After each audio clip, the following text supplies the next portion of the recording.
Hello, friends! It's Aunt C.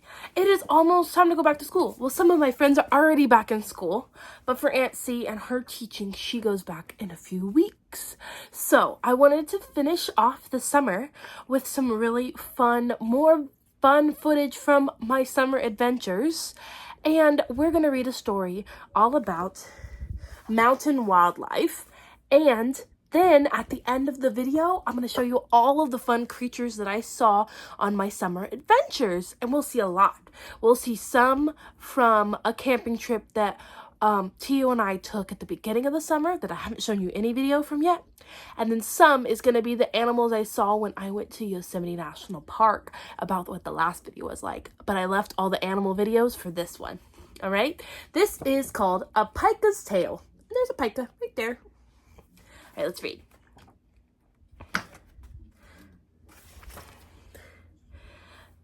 Bajir was born in the spring, and the biggest thing about him was his voice.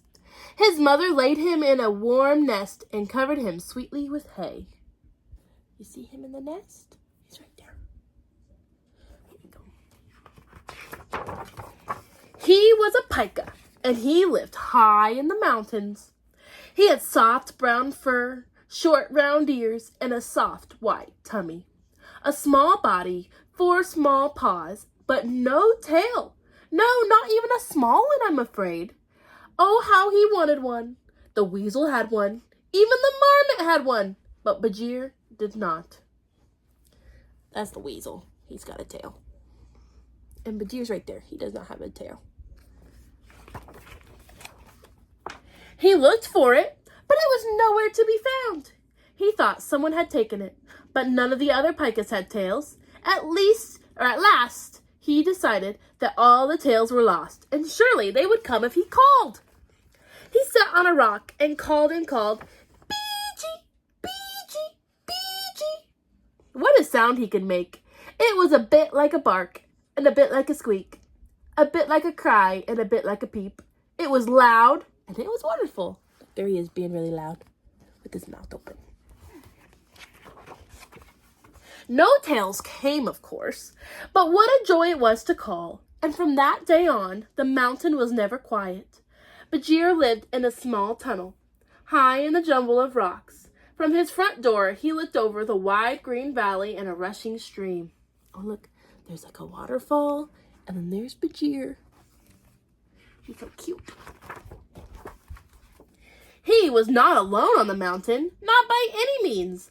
The marmot and her babies dozed in the sun, and the deer grazed in the valley and wandered in the trees, and other pikas scurried about, carrying grass in their mouths. I think that's a marmot. And then, ooh, do you know what animals those are? Those are deer, and they look like black-tailed deer. And of course, there was the weasel. His name was Hunter, and he lived down near the stream. He was sleek and brown and fast, and he liked to eat mice and rabbits and pikas. Bajir watched him almost as carefully as he watched for the lost tails. We have to be careful for the weasel. But there's Bajir. Wapo just got his toy, so he might start squeaking in a second. I have to take it away from him. Spring soon became summer, wrapping the valley in the long, warm days. Bajir grew quickly as pikas do, and soon he was big as his mother. A nice size, Hunter noted as he took a long, cool drink in the stream. Oh, do you know what kind of bird that is? It's a hummingbird. Good job. As time went on, Bajir found himself too busy to worry about the weasel very much. He had work to do, yes, and lots of it. There were tunnels to dig and grass to take, food to store and hay to make. Oh, look, he's chewing his little grass.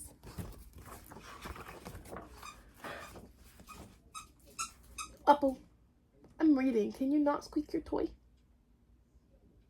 Thanks. Pikas do not sleep in winter, you see. Instead, they gather enough food to last through the cold time. Bajir wished he were a marmot. They laid in the sun and ate until they were fat enough to sleep all winter long. And the marmot had a fine, bushy tail. It would be better to be a weasel, Bajir decided, thinking about Hunter. how grand it would be to dive and play in the snow, and what a lovely coat Hunter grew for the cold. It was white as snow, and just a tip of black on the tail. Bajir's own coat got a bit thicker in winter. Here's the picture.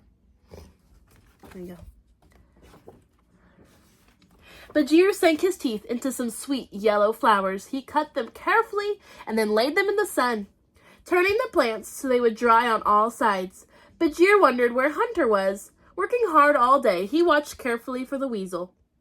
At sunset, Bajir relaxed on his rock. The grass and flowers were cut, dried, and neatly stacked. Soon, he would have nearly a bushel of hay to eat during the long, cold time ahead. You see all of the grass and flowers that he dried up for his food? He's got to stock up because he stays awake all winter and just stays in his cave. Beachy! He called loudly to two pikas nearby. Beachy! And they answered back. He asked if they had seen the lost tails and soon forgot about everything else. But Bajir would have been smarter to think about weasels because Hunter was tired, grouchy, and very hungry indeed. The noise on the rocks grabbed at Hunter's ears. Pikas again! As one voice piped above the others, Hunter's eyes flew open. He knew that voice. It belonged to Bajir, and he crept slowly up the hill. What do you think is going to happen? Oh, let's see. Oh, there he is. Bajir sat and stretched. Beachy, beachy, he called. He looked around, scratching his ear. Hunter padded across the rocks, silent as a shadow. Bajir sniffed, feeling nervous. The weasel edged on, closer and closer. And just as he was so close that he could see Bajir's whiskers, Bajir squealed and Hunter sprang. And you wouldn't think Bajir's fat little body could move so fast, but it could, and it did, into a crack, and Hunter landed on empty rock. Bajir ran. His paws slipped pitter-patter across the stone, and his heart thumped and bumped against his ribs. Hunter lunged towards him as Bajir dodged for his door. Hurry, Bajir, hurry! Get to your hole! Oh, is he gonna make it? The weasel's claws slashed down, grabbing just where Bajir's tail would have been, if he had one. Bajir fell into his small home. He looked at his smooth round behind from the tail that wasn't. Taking a deep, deep breath, he closed his eyes, and he was safe. Oh, he escaped the weasel. Why?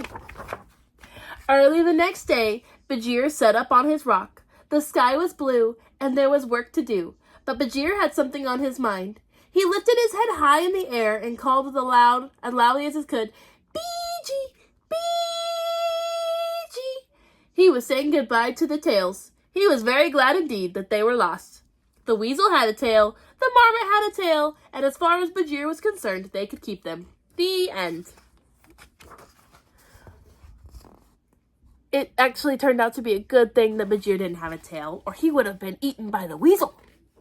So he didn't have to miss his tail anymore. He was glad he didn't have one. We should be thankful for what we have because God makes us so we have exactly what we need.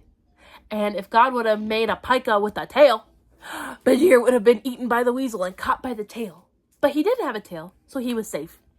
All right, this has some different mountain creatures and where they live in North America, which is where we live. So you can see pikas are known as a rock rabbit, a coney, and a little chief hare.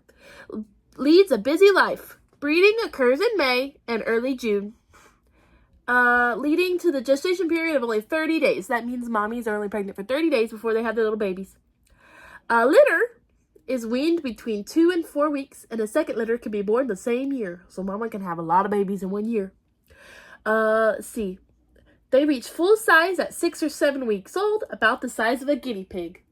Okay, so Bajir was very small. He's only about the size of a guinea pig. Adult pikas have gray-brown fur, round ears, and no tail, and they prefer to live among rock slides and talus slips, usually high in the mountains. So we can see that where it's brown are where pikas live. So let's see. This is Oklahoma. Oklahoma does not have any pikas, but Colorado and Utah, Nevada, California, Wyoming, Montana, Idaho, Oregon, Washington, and then that looks like British Columbia, Canada, all have pikas. All those brown spaces. So where Tio and I were right there in our last video did have pikas, but I didn't see any, but that's probably because they were all hiding from the weasels. Pikas eat grass, and twigs, and sometimes their own poop. Rather than hibernate, they create a store up to 3 feet in diameter to feast on during cold months. We saw that in the story. The pika is more often heard than seen. It's loud and warns against enemies such as owls, hawks, martens, coyotes, and of course weasels. So those are all the things that eat pikas. All right, and this says there's a collared pika up here. So we can see that up here on the regular pika is not in Alaska, but the collared pika is in Alaska. And I want to say that that's the Yukon in Canada, because this is Alaska, but this part's Canada. So that's probably where the collared pika lives. And over here we can see weasels. Weasels are solitary and fierce hunters. That means they live by themselves. They eat pika, mice, rabbits, birds, eggs, frogs, and other small animals. And then this is where the long-tailed weasel lives. So it looks like they live in every state, but just only a little bit in Arizona.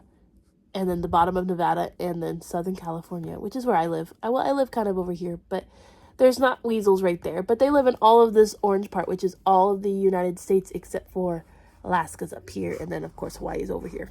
So there's the long-tailed weasel. And then the ermine, which is another weasel, I guess. I didn't realize those were the same thing. This one lives in Canada and Alaska, and then a little bit of the northern states over here. But I bet you could see a weasel in Oklahoma. See, there's Oklahoma, and it's orange, so that means the weasels do live there. All right, next we got marmots. The sharp whistle often indicates the presence and displeasure of a marmot, also known as a rock chuck. Marmots may be found in areas with large boulders and rock slides. Marmots spend considerable time outside of their underground dens, feasting on wildflowers and grasses, and they double in weight to hibernate. So they hibernate, they sleep all winter. They're social animals, which means that they live in groups. And they are the favorite food of coyotes, badgers, bobcats, and eagles. So those are the things that like to eat marmots. So we have a yellow-bellied marmot lives in the orange spots right here. So there's California a little bit. This is Colorado. And then we got it all the way up to British Columbia, Canada right there. Yeah. That's where the yellow-bellied marmot, and then we have the hoary marmot, which lives in Alaska and Canada more than it does in the United States, because this is the United States and this is Canada, and it lives right there. All right. Then we have the mule deer. Oh, I was wrong there. Mule deer. They range from mountains to prairies and adapt readily to changes in the environment. It eats over 600 different types of plants, including grass, tree branches, sagebrush, and juniper. A mule deer is often identified by the distinct style of running and jumping, as all 4 legs leave the ground and come down at once, and they can reach speeds up to 35 miles per hour. That's kind of like a street. Not a highway speed, but a street speed. They have reddish-brown color in summer and a gray flecked camouflage color in winter, and they have oversized ears and a black-tipped tail. All right. Let's see. They are the chief source of food for cougars, bobcats, and coyotes. So those are that eat mule deer, and humans eat mule deer too. And we can see mule deer are like in this part. So if you see a deer in this part of the United States, it's probably a white-tailed deer. But in this part of the United States, we have a mule deer. And you can even see just like the little bit of Oklahoma. But this part of Oklahoma, you'd only see white-tailed deer. So there's that. Let's see, is that the last one? That's the last one about the animals in the mountains. I really liked that story. It helps us be thankful for the way that God made us, but also tells us all about the creatures in the mountains and things that we can see when we go and explore the mountains of the western United States. All right, so let's go and let's see what kind of animals we can see when I visited the mountains this summer. All right, we're starting right off the bat with a mama deer and 2 babies crossing the road. Do you see the 2 fawns crossing the road? You might have to rewind to see it again. Oh, and here's Tio and I at the campsite, and we're playing Battleship. It's a great game to take while camping. We also like to play Uno. Oh, and there we are in the tent. We slept all night. It's morning, and we could hear the turkeys outside.